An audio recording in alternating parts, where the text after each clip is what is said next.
think the honorable thing for our species to do is deny our programming. Stop reproducing. Walk hand in hand into extinction. One last midnight, brothers and sisters opting out of a raw deal. Do not trust any friends or family members. I repeat, do not trust friends. No sense talking about world events. We're the great event, the big event. Let's go. This is the big event. The first ever. Inaugural. Technically, the first ever inaugural character expose. Yeah. I guess. Yeah, I think this sort of. Yeah. We'll come up with a better name for it at some point. But yeah. Character expose. The CO, if you're I guess that's CE. No, so the Gambit. We're talking Gambit today. We're gonna talk about Gambit. Yeah, we're tapping the zeitgeist here at the X-tinction Agenda with James and Chris. Because X-Men 97 landed, and it put us in mind of the Ragin' Cajun, as did our previous conversation. Well, I don't know. Has anybody watched the X-Men cartoon, like the new thing that came out? I watched the first episode. Yeah, I did a bit of the pilot. The kids didn't like it, but the Cajuns right straight up in there in a crop top, that got the Trumpers all mad again. The whole world chattering. Yeah, they were mad. They're like, this show's so woke. It's like, no, he's wearing like he's like an asshole. Yeah, I don't know. You just like imagine just taking one of your Morbius shirts and just cutting the bottom off of it and just being a prick. That's what Gambit is, and I don't take it in any kind of sexual way. Like it's not like it was a rock tee. It wasn't a women's t-shirt. He's just comfortable, And I simultaneously rolled my eyes and felt that it was absolutely appropriate. Yeah, it is. Yeah, like Jim, I think I said in the chat when you were mentioning it, like Jim Lee was the first person to draw him in that outfit. Like it is in the crop top. Yeah. He's playing basketball against Wolverine. Yeah, that's right. Yeah. I knew I'd seen him. I'm pretty sure I've seen him in a crop top actually in the 90s. Yeah, and the whole aesthetic of the X-Men show, which people will have forgotten because it's been decades. And they don't know, is that it's based off of Jim Lee's character designs, for the most part, or the extreme era of the X-Men, when Jim Lee and Liefeld and all those fucking Will Portaccio were all doing X-Men like that. They turned that into a cartoon, and what people are like, everybody thinks they like the 90s, and then they see Gambit. And and then everybody's up in arms and they're like, fuck. This is beautifully said. Yeah. Then all they can do is talk about Gambit's sexuality. Yeah. Which is, go ahead. What do you greatly? I greatly enjoyed the comment that said that Gambit always dressed like bisexual lightning, because that's fucking absolutely true. So today, true. In our character expose, we're going to go back to the 90s, right? Back to get out of all of this, my vision of it is that we find something at the beginning of the character, not its later developments, and we find out what was good about the early stuff, what was bad about the early stuff, and then what do you want to talk shit about, and then what could people take forward with a character, and sort of reimagine or something like that. I'm sure we're going to come up with all sorts of ridiculous bullshit ideas, but there's got to be something, even in a character as fucking banal as Gambit. So towards that end, we read Gambit, the first Gambit miniseries written by Howard Mackie, Lee Weeks art with Klaus Janson inking. I think it was Steve Buccellato doing the coloring. And it's that was 1993 to 1994, I think. Sorry, you were going to say something? No, I was going to say, is Lee Weeks, he's an Image guy, eh? Lee Weeks, I don't know, actually. I don't know his early stuff. I don't think so, though. I think he's... Did he not dip into some Team 7 at some point, or? Oh, fuck, man. Now I'm feeling bad that I didn't look up Lee Weeks' stuff, but I I'm going to go with a no. He worked on Daredevil in the 90s. Yeah, did some Spider-Man, did some fucking shitty garbage. Yeah, I don't think so. He did some Batman comics. I don't think so. Oh, okay, all right. Yeah. Yeah, I think it was with Chick Chester on Daredevil back in the day. I don't know. I could be wrong. I don't see any credits for Image actually. I don't think he's done fuck for Image actually, other than for Mark Millar. Huh. I might Anyway, be mixing him up with Aaron Weisenfeld in a really weird way for no reason. okay, yeah, I think that's definitely what happened. Yeah. I don't know. There was other artists that followed up on Team 7 though. So I don't know off the top of my head. I was doing a scramble on the old. I think you're right, but yeah. And then we also did Wolverine Gambit Victims from 1995 which is a Jeff Loeb Tim Sale joint with coloring by Gregory Wright. Normally, Jeff Loeb and Tim Sale can do no wrong. Yeah.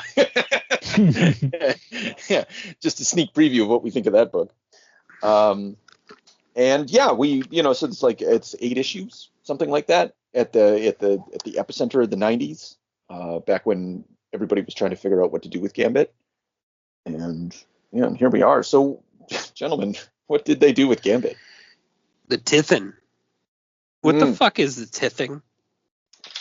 I think it's supposed to be tithing, but it's not. Okay. I'm with you. It looks like tithing, and it's spelled like tithing. That's right. And I imagine the French people saying, like teef, teething. The teeth collector, the teeth. I tried to say it to myself over and over and over again in my mind when I was reading it. It hampered my reading. I try, only when the writing like lends itself to the raging Cajun accent. Do I even try? So, the first book here is exclusively the Cajun accent. A lot of Cajun accents just flowing. From the pen of my favorite writer of all time, Howard fucking Mackey. What a genius. I hate you, Howard Mackey. If you can hear me out there, and I just want you to know, like, you're the worst. You're absolutely the worst of the 90s hacks. I do have a qualifier statement on that, which I'll bring up later. But for the most part, I was like, what the fuck is this shit? Chris, there's no semblance of a plot. Well, there is a plot. It's just plotting, what is it? It's just a bunch of stuff happening. Well, some guys show up, and Gambit's got to go back to New Orleans and deal with a family matter, and his girlfriend comes along. Yeah. Okay. You know what this is? This is like Harry Potter bullshit meets like Romeo and Juliet. Oh wow! With Gambit having like fuckboy energy. Wow. I was like, maybe if we give it a little more credit, it's more like not like Harry Potter, but John Wick. In that, okay, and whatnot. Like, that's giving it too much credit because there's no style in this book. I'd buy that. Yeah, I mean, at its core, this is true because you have these rival like Thief Guild and Assassin Guild, but there's also this pseudo mystical shit of like that old the immortal mutant. What was her name again? Kandra, yeah, like she gave the assassins eternal life. No, the power, but the thieves got the life elixir. Yeah. Yeah. Yep. Makes sense. Tracks. Yeah. Makes a lot of sense. There's a lot of this was when I kind of had a rager about halfway through, and I was like, what the fuck is this lore? This is nonsensical. This is not even like, where did he get this stuff? It's not real lore. It's not thief lore. There's no such thing as thieves and assassins guilds. If there were, they wouldn't have these. Like, he's just like, it's like he makes up rituals. It's like, like all of a sudden there's like a fucking like a fencing sword. Oh, you have to pick it up and have a sword fight. What? What? When Yeah. was there? Okay, so you asked where does some of these ideas come from? And it comes from like what the fuck? There was a crossover between Ghost Rider and the X-Men when Belladonna was first introduced. I'm trying to find the original issues, like the issue numbers or whatever. Like X-Men 9, Ghost Rider 26 and 27 is my. And I'm trying to figure out if because Howard Mackie was writing Ghost Rider at that time. So, and I think he probably was talking with Fabian Nicieza or whoever the fucking writer was on X-Men at the time. And so I got a sneaking suspicion that he just made this shit up in his own brain based on whatever bullshit dime store novel he may or may not have been reading. And the mystic element comes from the fact that he was writing Ghost Rider at the time. Yeah, it didn't stick. None of this. But I mean, I like that it's just like canon for Gambit now. I mean, that just like this is how the and I mean they even threw this down in the. Did this come before or after the X-Men cartoon? It would have been before, right? Before, Because yeah, the X-Men cartoon riffed on this in the 90s too. They did those original issues would have been from before. Yeah. Yeah. So they were like, let's do the thieves and assassins guilds and do like fucking get our feet wet a little, because there was a like maybe like a 2-episode run for Gambit, right? I got a vague recollection of that. Sounds about right. Fucking Gambit has to go back to the Big Easy. Can we just stop in on Gambit's costume? It gets a lot of hate. It gets a lot of hate. Okay, and you think it should? No, I don't mind it. It's an oddball, but I feel like all the X-Men uniforms from this era are odd. I'm so hard with you, man. Yeah, I love the trench coat. I like the hot pink chest piece. I dig when he's got no coat on. Yeah, he's got like, it's kind of like a, I don't know what it is. It's like a fucking spandex fighting uniform, like metal boots and shit. It's pretty sweet. I don't know. Do you know what I love most about Gambit is that, and this enrages me when you draw his charging ability not in hot pink, because this is absolutely a man who has color coordinated his outfit to go with his power. You know, that's a good complaint. Fair complaint. Yeah. Also, did you guys not I don't know about you guys, but like Lee Weeks here, he came to play from time to time. Yeah. This was fun. Not so much. He gave me a lot of the rogue I wanted. Attacked by tentacles. Yeah, a little bit of tentacle action, a little bit of tentacle spready. Yeah. Bit of gratuitous this and that. Some open mouth shots, I don't know. I didn't think we were done talking about Gambit's costume. You're just hot to trot. No. Just a little side note, No, I definitely want to talk about Rogue and the relationship between Gambit and Rogue, and but in the Gambit costume front, I was over at gambitguild.com if anyone wants to. What? It's a website devoted to all things Gambit, and they've got early sketches, they've got history. Did you know? Gambit's girls. Yeah. You're not lying. Girls. And there's costumes throughout the ages or whatever, and I think the testament.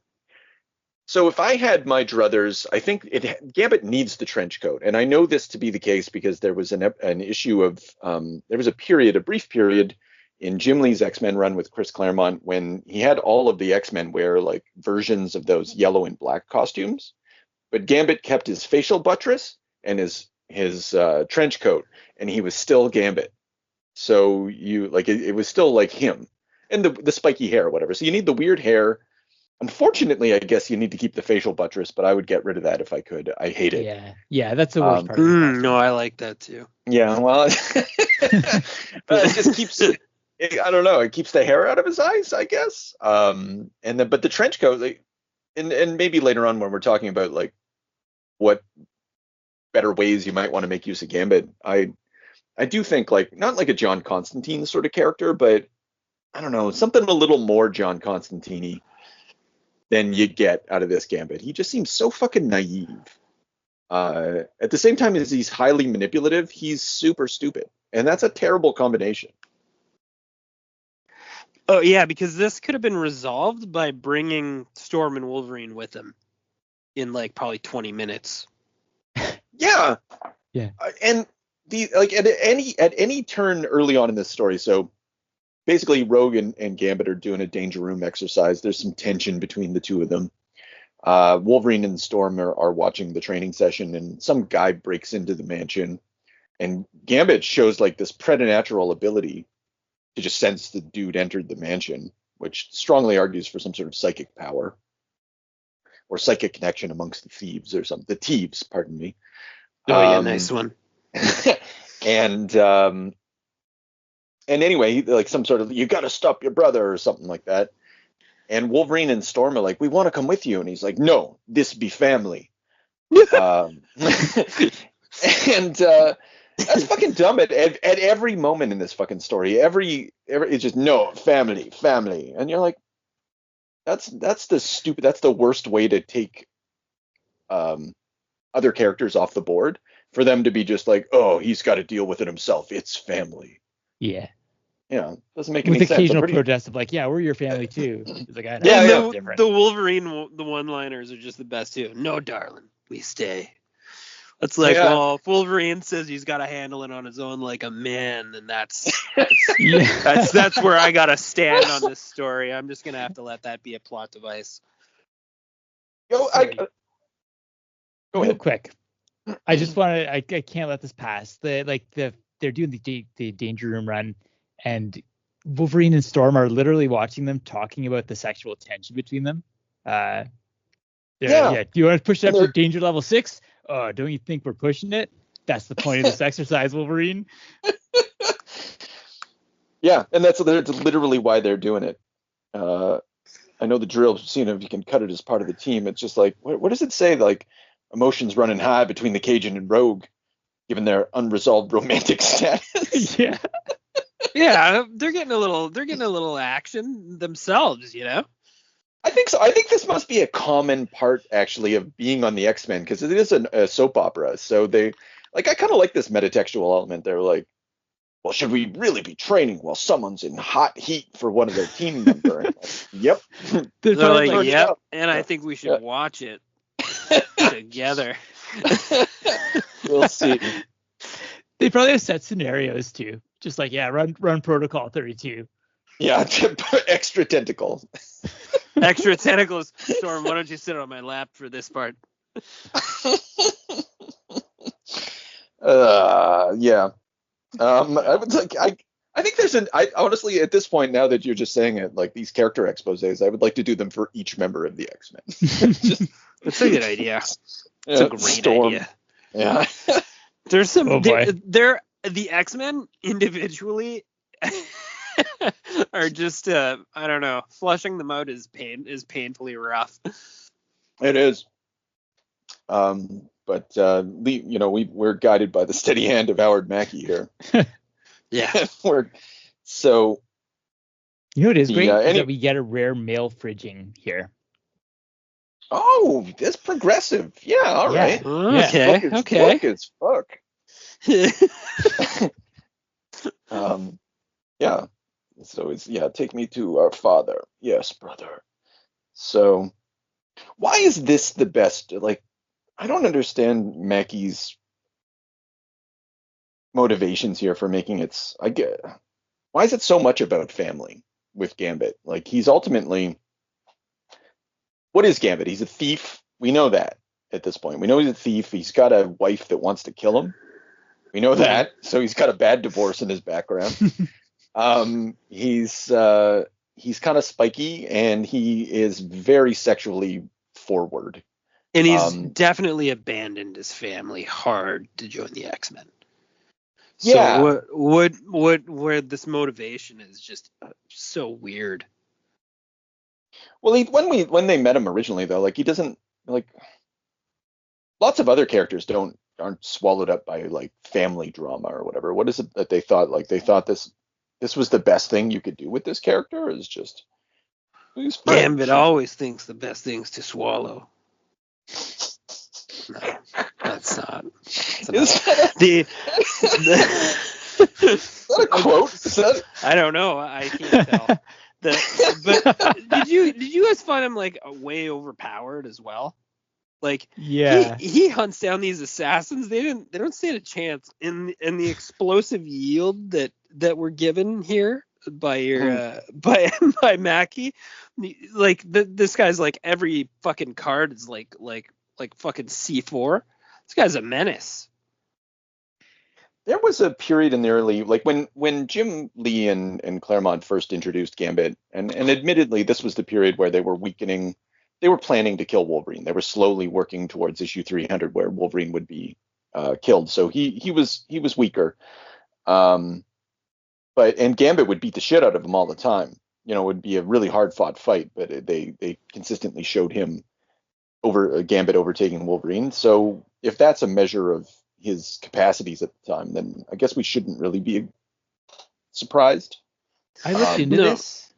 Yeah. And like his powers apply to extending to his ability to manipulate his own body, like so to power up his subtly martial arts and things like that, to jump higher or whatever, like stuff like that. So when I thought about that, it made sense that he is this like wrecking ball going through this.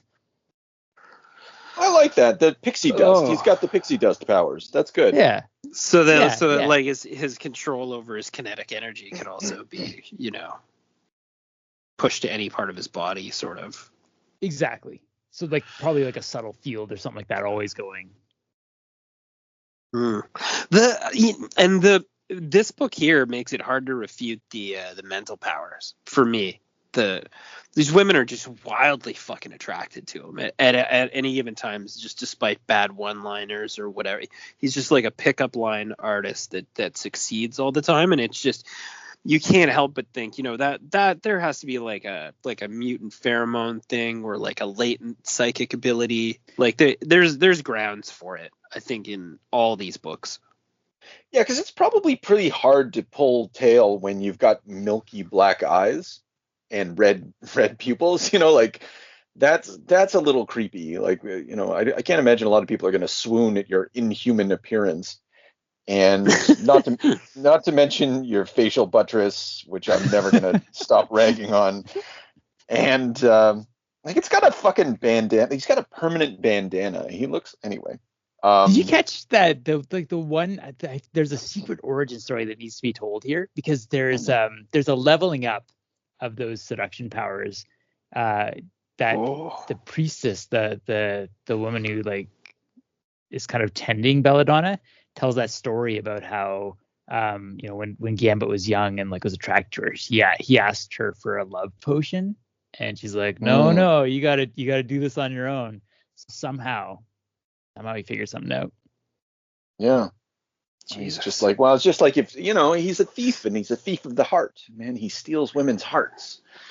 And then he also smokes. He probably smells like shit. Oh my goodness. Yeah, like I can't peg this. Not without powers. And I often think of him in comparison to DC Comics' Nightwing. They kind of have a similar build and a similar sort of like acrobatic thing going for them, and they're ladies' men and stuff like that. And on the internet, both of them have a solid presence, but I think I always like, as far as like the female gaze goes, like what are the things that women really like about the Nightwing character? Is he has a nice ass. This is an internet thing, and I was thinking about how the Gambit character like conceals himself so much, right? You would think he would just pick up like slimier women, like trashier women. Like Rogue makes a lot of sense for him. Not in that she's like trash, but she's really rough and tumble. Like she's I don't know. She's drawn beautifully, but she's not sophisticated, and so like a guy like Gambit kind of makes sense. That's true. Yeah, I see where you're going with that. She's forced to resist his charm, which would be irresistible. Yeah, that would be annoying, especially if he had like a power, even if it was latent. But it's like if he so like to be like brutally attracted and also have to force yourself off of doing anything for fear of killing him, and him wanting it, yeah, like this. And him pushing it. What an idiot. Well, she clearly likes it. Like there is some sort of like, it's nice to be liked. Everybody likes to be liked, and obviously he doesn't like throw himself at her, whatever, because he's not insane. But yeah, that tension of like they're and again we're talking like they're actual people, but it must be a little bit of a kink for Rogue as well, like to go through that. It's probably quite exciting, maybe later that night she's gonna have a good time by herself. And wow. Yeah, and Gambit gives her that, but you can't. I thought you were gonna do the accent. Oh, Gambit give you pleasure like you. I can't do it. No one can do it because it doesn't make any sense because it's not any type of real accent. Yeah, and he only does it on the cartoon. So fun. Yeah. He only does it on the cartoon. Talks about himself in the third person. No, yeah, that perpetrator voice actor, son of a bitch. You're not even far off. Like, doesn't he? Yeah, one day Gambit gonna show you what a real man I am, or something like that. But then he's like, but first I gotta go find my wife. Yeah. I love it. I love that he's this whole adventure. She's trying to follow, and he's like, no, you really don't have to be here. And it's so awkward because like it's like literally he's kind of pouring out his soul for his love for Belladonna, and she's kind of tagging along. Yeah, it is. It is very strange. The things you do for love, I guess. The best is when she like carries his wife's like carcass out of the like nude wrapped in a sheet. Just like, I'm looking at it right now. Yeah. Can you hang on to my ex-wife for me, babe? I thought she was dead, but it looks like we're good to go here.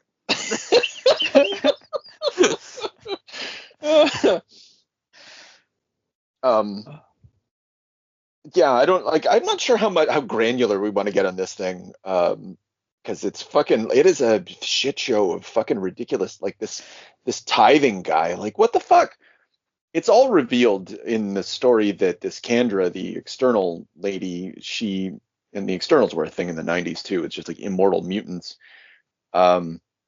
Apocalypse was one of them.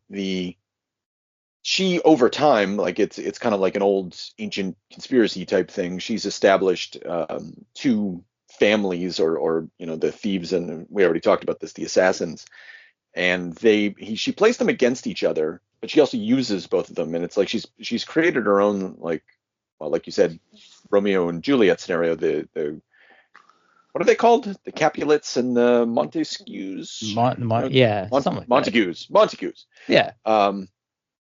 In the French Quarter in New Orleans, and it's like she has a small empire, and Gambit's place within that is like a place of resistance against that power structure. Like that's what he's sort of.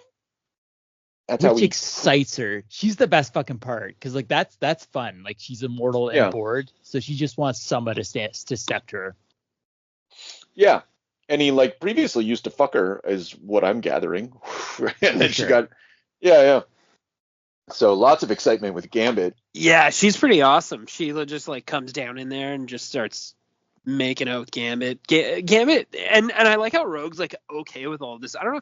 She's like weirdly like her angle on this is very bizarre because she's like sort of hornily living vicariously through all this weird shit to the point where she actually wants to like absorb his wife's memories so she can like score some fucking psychic sex time with Gambit. Yeah. It's a bit twisted. My favorite part of this story is like, honestly, okay, so here's the thing that I hinted at earlier about Howard Mackey. His depiction of Rogue in this really intrigued me. I thought I was like, this is a great depiction of Rogue. She is the most interesting part about this story. It's the only thing that it's emotionally real. And so I was like, did he write some Rogue in the past? And I found out that he did a miniseries in 1995, illustrated by Mike Waringo, and it's actually very good, gentlemen. It's a very good. It's a sequel to this one, So the continuation of the story, and yeah, it's a better balance. Like I think any story that tries to focus primarily upon Gambit is destined to fail. That might be true. But Gambit is highly prevalent in the other story, but he's a supporting character, and it works so much better. Yeah. Also, like when you start chapter 3, was he just gonna like sleep with that random old woman at the poker table? Well, I'm sure he would have taken her credit cards too, but it's possible. But is this 2 or 3 when he shows up at the club, 3, the yeah. cheap shoe? Yeah. Yeah, that's right. And he just finds this lady, and like to like really, if no one would have stopped him. No, but I think maybe this is a normal behavior for him. This is fucking I win at everything. Yeah. You already quoted that earlier, didn't you? I believe this is he basically picks up this chick. He's going to take her to the bedroom, and like security stops him, and he might have just had a good night. Which brings us back to Gambit Guild. Under the myths, one of the myths was like Gambit was cheating the entire time. Yeah, it's not cheating as far as Gambit's concerned. It's just Yeah, he's just promiscuous. There's nothing he can do about it. It's because of his fucking powers. That's a great way of putting it. He's just promiscuous, and like that's just part of his charm, Yeah, and like the best. Yeah, it's true. The best part about it is that no women in his life take any offense to it.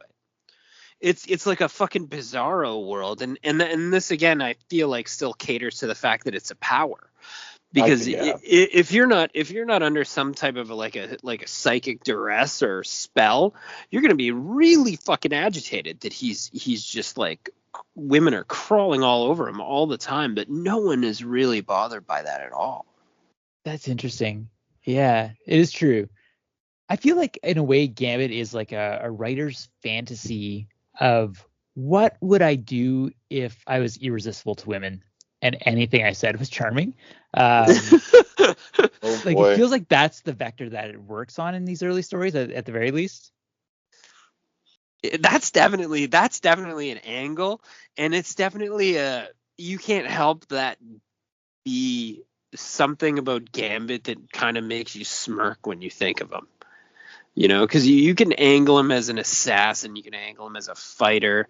He's got his bow staff and his cape, and he does some pretty cool martial arts moves. His powers are very random, but okay. But when you get down to that, like that guttural stuff, that charm, and that like those endless like, what if anything you said to a woman at a bar was a go? Sort of that's the Gambit, And it's kind of a James Bond thing, like a superhero James Bond thing. I guess, yeah. True. But it isn't, because he's more acrobatic and stuff. But I think that's one of the missed opportunities of Gambit. I think he could be reconfigured as a sort of James Bond character, and I think getting ahead, we see a little bit of the investigator version of Gambit in the Jeff Loeb Tim Sale story, the Victims thing. I thought that was a nice angle, even though the story made no fucking sense at all. Yeah. I was like, okay, well, that's a thing you can do with Gambit, and like you can build a core off that. Like I think one of the things that makes this story, and this isn't the first time you've heard this complaint from me, James, is like Gambit's just very reactive in this story. Like even when maybe he'll be out there running a little mission, like you go into the casino and picking up some lady and perhaps sleeping with her as part of his trolling episode tactic, or maybe not, or getting what he wants, But at the end of the day, like he's lost in whatever's happening in this power structure that he's trying to escape from, and it's kind of unsatisfying because he never really feels cool. You're just kind of watching a menace going around, and it would just be better if if you could just change the angle a little bit and make him more proactive, give him like Like Charles Xavier should, when something needs to happen, Xavier calls up his boy Gambit. Gambit, I need you to, like to run sort of mission, some sort of Mission Impossible shit. James Solo Bond thing, Mission like an Impossible shit. infiltration thing. Yeah, Yeah. I like that idea a lot. I think that is the right sort of like stakes, the right sort of angle for the audacity of his skills. I liked, as you said, the menace thing. I was looking at that page where he like takes out all the security guards at the casino and then like pulls up his shirt so he reveals his ass. He's like, gotta change into my working clothes, and then puts on his trench coat. You're like, what the fuck? You were dressed fine. You looked so much better. I think whoever's drawing him too, he deserved better than Lee Weeks. Although maybe he didn't. I can't tell. I don't know. I can't get over like how okay Lee Weeks was. Like I didn't have complaints. Like he definitely has his own style. And, he does. And I didn't feel like a lot of things were lacking from this. Oh, I meant in terms of like fashion style, like in this, like if Gene Colan, just to pick a random name, like back in the day, certain artists are much better at fashion. Oh, I like street clothes fashion.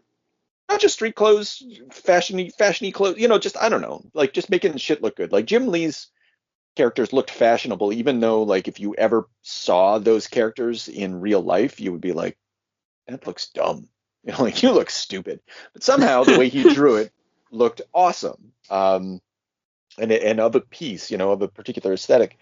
I don't think that Lee Weeks has that. He can't add to anything, but maybe that's literally the case. Maybe he can't. I'm just thinking about his design of Chandra, right? What the fuck is she wearing? Nothing? Like that's basically what he came up with. And I know that's very 90s, but she's got a cape. She also has a facial buttress. Or of some sort. No, it's not. Yeah, it's not. It's a little Scarlet Witch helmet or whatever. Yeah, and like panties. She's wearing panties, sort of like long sleeve. Yeah. This is Victoria's Secret collection, except for the cape and the headpiece. And then stripper boots. Yeah, which Gambit also had. I have a big complaint about Gambit's boots. Those things can fuck off. Those silver boots, man. That's fucking cool. Okay. That's up to you guys. You can wear the silver boots. I think the metal knee pads are part of his like putting people to sleep gear, Oh, I see, like smashing their face in and stuff. Yeah. I just can't imagine it's very good for teething. What's the teething? Yeah. No, not the teething. Don't confuse these things. Fucking killing me, that thing. I don't know. A little fucking weird, little old, overpowered guy that confused me with his cape and his pervy sword cane. I don't understand what he was doing. I don't understand what he wanted. I don't know anything. And then the other guy too. What about the little weird old golem guy, the Black Panther? I gotta be perfectly honest. Like at a certain point, like certain pages just washed over me. Like I was like, I kind of know who everybody is, and I'm not gonna read all these words. I hate you, Howard Mackie. Yeah. Why do I care what the little mini Black Panther old man guy has to do? He just needed some of that fucking sweet magic youth sauce. Gambit's like trying to save a woman's life, and this guy's like, just give me a taste. I was so confused.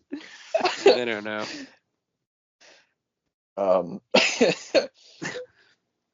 Yeah. And I think, like, not to get too granular, like you said, but like I just love what he scores. The whole assassin clan is they're like dressed in gimp masks and like running around like fucking weirdos.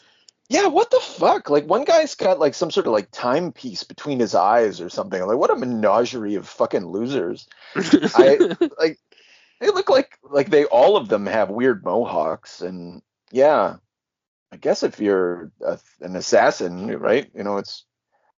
It's true. They look like a create your own superhero team. Like if you are in the generative AI.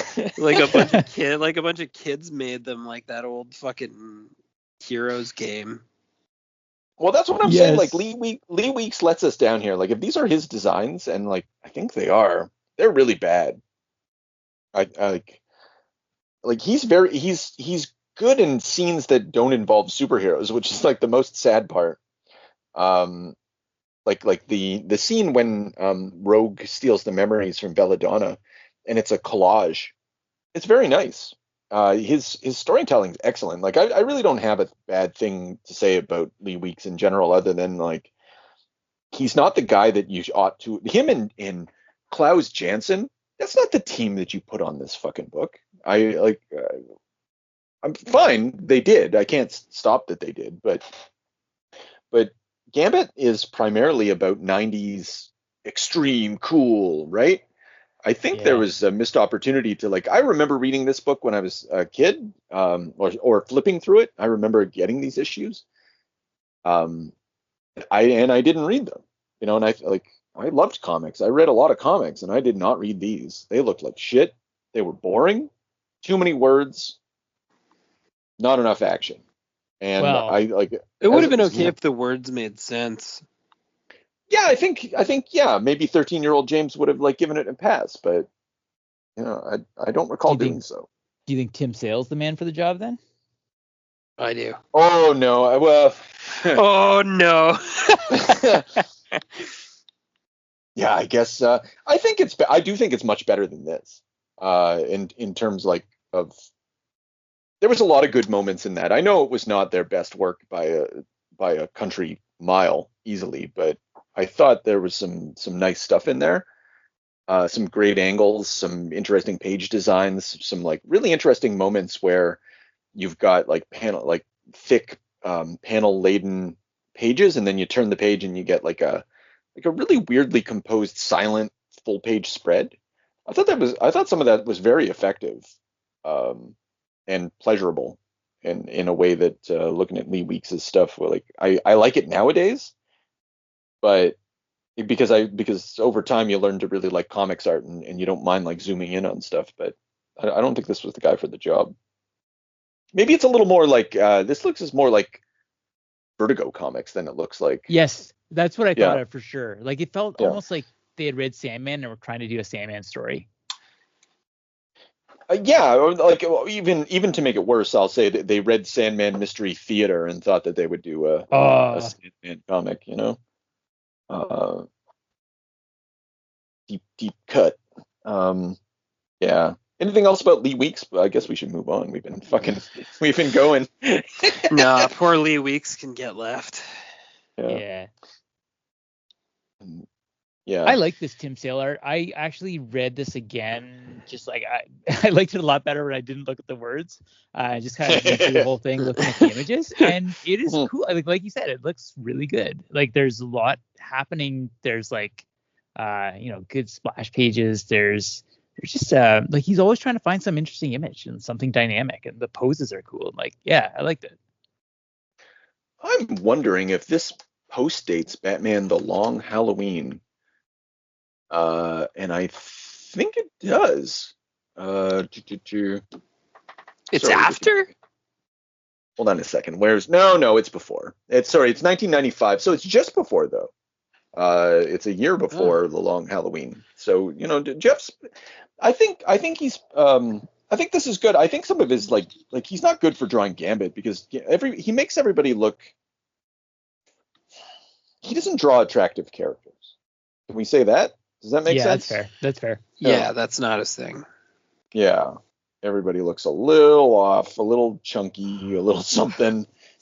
But otherwise, everything's great. Great action.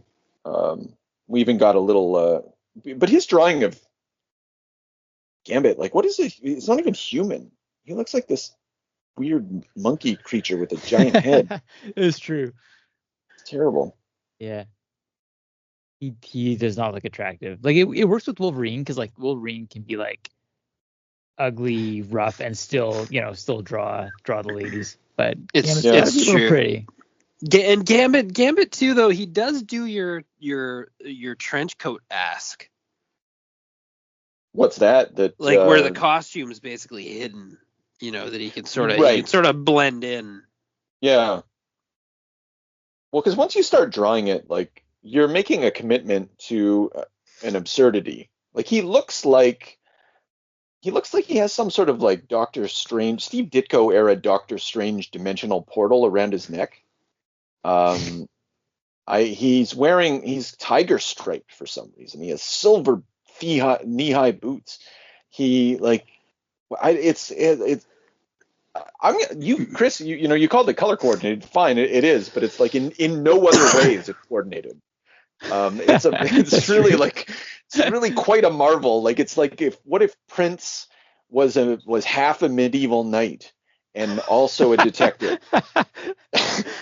Oh yeah, that is the aesthetic. Yeah, that's it. And I'm just like, okay, well, that makes sense in Jim Lee's mind, and it like coheres somehow in Jim Lee's art, and then everybody's stuck with it afterwards, and like really stuck with it because they can't seem to have come up with anything better.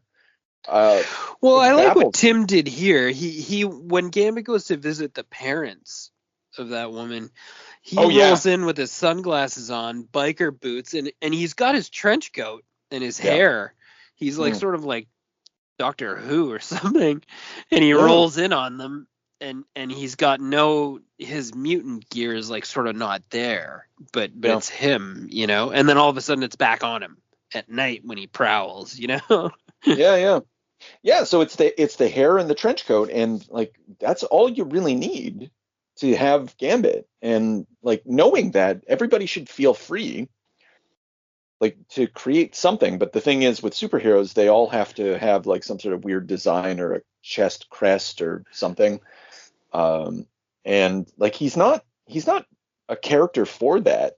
Like, frankly, it takes away from what is good about him, which, I hate to say it, but there's actually quite a lot good about him.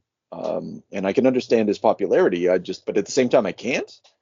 Like, I see the Platonic never form. comes through. Exactly. Yeah. I read these and I was like, this is fucking garbage. You guys were so right. And then preparing for tonight, I started thinking about Gambit in my mind. I was like, he's so cool. Like, it's powers. It's like I want Gambit to be cool. There's so many cool aspects. There's a lot of things that can be done with them, and it's just no one ever gets to experience those things be done. Yeah, and I think there's a failure to hone in on like the basic superhero idea, like Spider-Man. Okay, he is a man who has powers like a spider. Okay, Gambit's name is Gambit. And so, I was like, I made it as simple as this. I was like, what the fuck does Gambit mean? And it was risk to gain advantage or sacrifice to gain advantage. And man, that's fucking cool as a story engine just in and of itself. Like, what is Gambit? What is a fundamental element of him? Would be that, like he'll fuck you over, but then he wins. And again, this gets back to the Constantine. Yeah, I was gonna say that's Constantine to the core. Yeah. But with him, it would be like high, a James Bond-esque. It would be in a different register. Yeah, with mutants as opposed to demons or things like that. Up against some of that. Yeah, that's interesting. Yeah, and he would fuck over like Mr. Sinister or something like that. Like, he'd have some sort of long-term plan, and like he could be a real fucking cool badass. And you would understand why Rogue was in love with him. He's like a proper badass. But instead, he's just like he's almost pathetic. Like, it's like she feels sorry for him, or like in the strangest way, like because she could pull hot dudes because she's super fucking hot, but like she can't. It's almost as if he's like he's like a pathetic hot guy. He's the guy who would fucking deserve it if she did like give in and just drain his life force. It's like he's almost on the cusp of like, this guy. Yeah. There's no work for Gambit.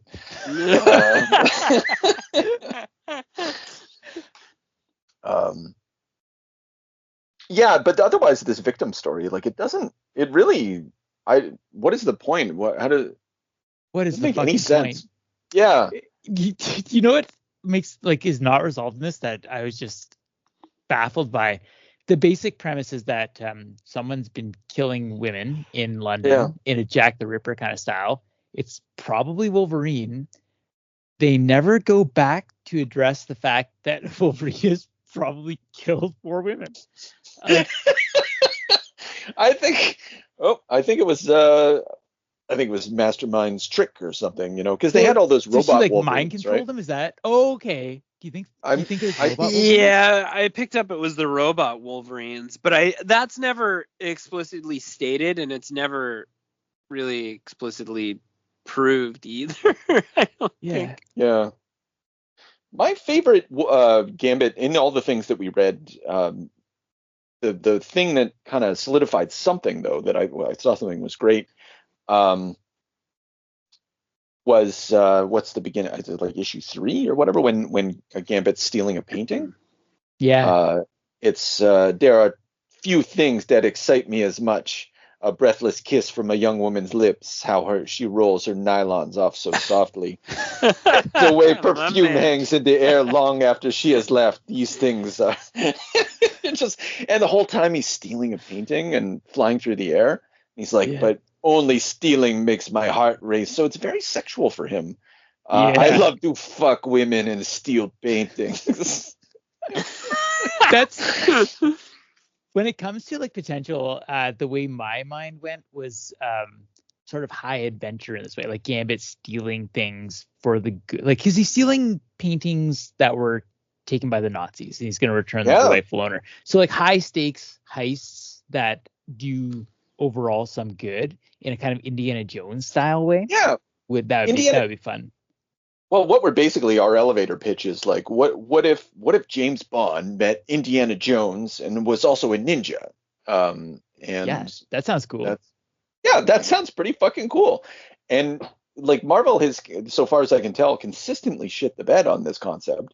It maybe it's easier to say.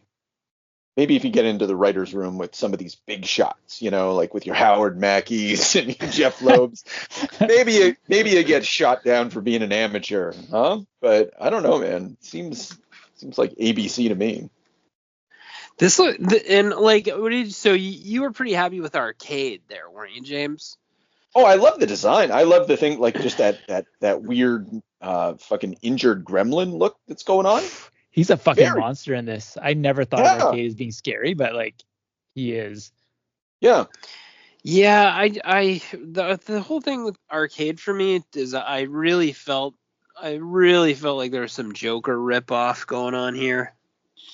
Mm. Yeah, but that's built into the character from the get-go, right. Yeah. So either you kind of because the difference is he's very Joker-esque. Fine, he's the Arcade, right? He creates these elaborate like fantasy death scenarios with doppelgangers and stuff like that. It's a little different. It's a different vibe. Yeah. I'm a little more like schemy. Yeah. Mostly he puts you in virtual reality. Like that's the distinction. Like what if Joker's shtick was that he plopped you in the Matrix each time and you had to face some element of yourself or some sort of fear about yourself. That's pretty cool. Like it's kind of Scarecrow, Joker, Matrix thing. Kind of cool. Can be well done. But he's not interesting in and of himself though. I think one of the problems with a lot of X-Men villains is that the things they can do tend to be more interesting than the things that they are. Oh, that's so true. Like, I don't know. Like, I don't, except for Magneto's an exception to that. Some of them managed to transcend it. Yeah. Magneto and Apocalypse, that's about it. It's like maybe Mojo's got a thing. Yeah, Mr. Sinister. No. Mr. Sinister, no, because we're not even sure what Mr. Sinister can do. One thing that he can do is have an elaborate past with Remy LeBeau. One of the things that was going on at this time was that Gambit had some sort of secret, some dark secret, and it turned out to be that he was doing jobs for Mr. Sinister, and one of the jobs he ended up doing was leading the Marauders into the tunnels prior to what was called the Mutant Massacre. So for whatever reason, Mr. Sinister wanted to kill all of these like underground mutants, and I don't know, Remy somehow helped them, and to his eternal shame, and he hid it from Rogue, and then Rogue found out, and everybody was upset. but it makes no fucking sense. Like I can't. That's another thing about Gambit at this time. Like I think he's polluted by the 90s at the same time as he like is a product of the 90s. Well, of course he would be, right? Like you just can't. He was an image. Well, literally, he was an image in search of a story, and nobody knew what to do with him. And as a consequence, they just like everybody pissed in the pool, and then nobody wanted to drink the water afterwards. This fucking sucks. That's rough. Yeah. Anyway, and this also suffers from Reb's big complaint: the lack of pink power. Yeah. Oh, that's a Blue? good Get it right. Yeah, it's blue. Yeah. Oh, it's kinetic. You know what? Let's put that onto Gregory Wright's shoulders and let it crush him with the weight of 1,000 suns as Yeah, like you didn't even have to color any backgrounds, Greg. You tell me you couldn't use pink? He like I was listening to an interview with Gregory Wright a little while ago, and he was talking about how he loves to work with Tim Sale, and he has an extensive relationship working with Tim Sale, and he like something about Tim's art tells him what to color, So something about this like said like he was like, I look at the art and I see what he's trying to do, and I punch it up, But yeah, I do think he's made a cardinal error though. Yeah, this I think that the other book was so bad that I read this initially, felt it was okay, got to the end, and then realized it wasn't okay. True. Yeah, you're right, man. You're fucking. Yeah, none of this was good, and like, I didn't do a lot of looking around because I ran out of Hoopla Boros, actually. I think that's what stopped me here. I was like, I'm not spending money on fucking Amazon for this shit. I actually feel like these are probably the two coolest Gambit things I've ever read, even though they sucked. Oh. Yeah. Well, yeah, man, that's the problem. Like, I can't believe he's so popular yet. Yeah, there's just so much potential there. Yeah. I think some people just like to go through the motions of Gambit. It pleases them, makes them happy. Yeah. Do you know what other idea I was thinking could work with Gambit? Just to like put him in the Ecstatics universe, have him have some scandal, some harassment thing that like he just was like banished, like he can't be on the X-Men team right then, and then let the Ecstatics have to deal with it. With the Me Too of Gambit. Absolutely. But they did something like that in She-Hulk with Star Fox, the guy who has those like love powers. I think he had to beat a rape charge or something like that. Oh God, boy! I don't know if it was as stark as that, but that's a thing you could do with Gambit, but you could never use him again after that. Like I guess you would. Ecstatics is perfect for that. Exactly. The best thing about Gambit is that it's always consensual. Yeah. Well, that's the thing. Yeah, it would be misunderstanding. But it can't always be consensual, like he can't just throw himself at all the women. It is. Yeah. So he's like Robert Redford on steroids. It's just like women just fucking love him. And fine, I can accept that. Like some women are hot, and any guy would want to bang them, and a lot of women would, and like it must be the case with guys too, right? But he's not going to stay pretty given the sort of action that he gets up to. But I guess that's part of the fantasy. That's his mutant power too. The confidence will compensate for it. Yeah. Get you every time. Yeah. But you guys were jokingly saying too in the Fantastic Four episode, like an old man Gambit. But I think that actually would be interesting too. Like, sort of like some depth, or like just like some temper. But it'd be good. Yeah, I think you're right though. Like it would be good to have also people react to him where the charm doesn't work, and then kind of see. No. Yeah, you think it always has to work? Yeah, you do like Willie Nelson joke. Gambit gets older, but the girls stay young. Something like Oh, this. no. Yeah. Oh, you. I don't know. I think about his relationship with Storm when he was Stormy, and he has a Gambit's first appearance is when Storm was not only depowered, but somehow I think she was transformed into a little girl. No, it was prior to that. She ends up turned into a little girl later after the Genosha thing.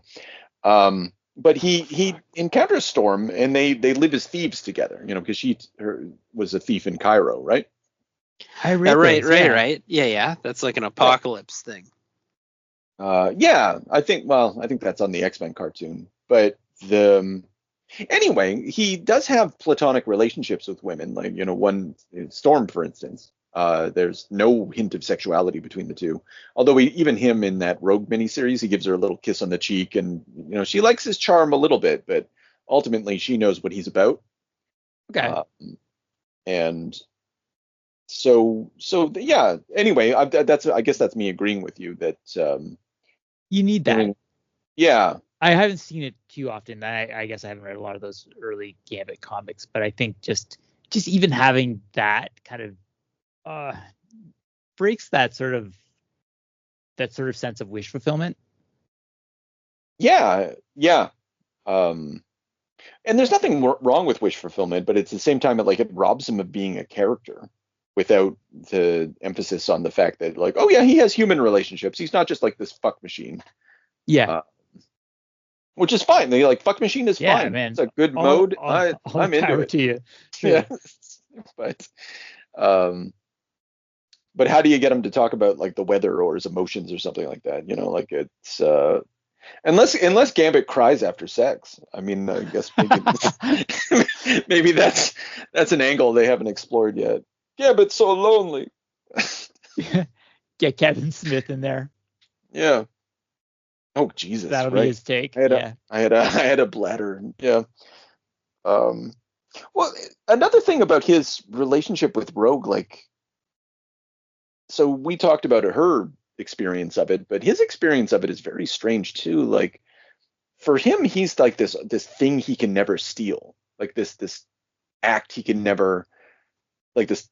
It's not I'm sure he's overcome all taboos in life, but in this one, it's just is this the one? It's she cannot be touched, literally. To touch is to disappear as a person, and he wants with Rogue. Yeah, sorry. Yeah. Oh, I'm sorry. Did I not say the Rogue part? I think you said Storm. Unless I misheard you, but it doesn't matter. Yeah, okay. No, thanks. If I'd said Storm, that I'm sure the audience would be confused too. The thing with Rogue, yeah, sorry. Yeah, he can look, but he can never touch. And it's the one good dynamic. Yeah. But also, it must be psychologically damaging. I just can't imagine that a guy that pulls that much tail. But maybe that's how he manages it, because he just pulls that much tail, and for him, Rogue's just a side project. There's love in it, but he Gambit have needs, right? She understands. Now all we need is a little energon and a lot of luck.